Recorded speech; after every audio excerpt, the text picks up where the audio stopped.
حق تنصیف اموال یعنی چی؟ مهسا و حمید 10 سال بود که زندگی مشترک داشتن. توی این مدت حمید با کار و تلاش یه خونه خرید، یه ماشین گرفت و حتی مغازه هم را انداخت. همه چی به اسم خودش بود. ولی خب مهسا هم پا به پاش زحمت کشیده بود. یه روز دعواشون بالا گرفت و حمید گفت من دیگه نمیخوامت، میخوام طلاقت بدم. رفتن دادگاه و مهسا گفت آقای قاضی، من 10 سال عمرمو گذاشتم، حالا همه چی به اسم حمیده، حق من چی میشه؟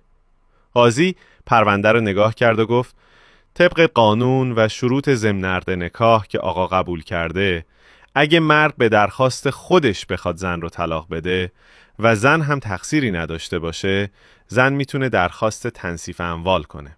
یعنی تا نصف اموالی که شوهر بعد از ازدواج به دست آورده به زن داده میشه. حمید جا خورد. یعنی تا نصف خونه و ماشین و مغازه مال مهسا بشه؟ قاضی گفت بله، البته نه همه چی، فقط اونایی که بعد از عقد به دست آوردی و قابل اثباته.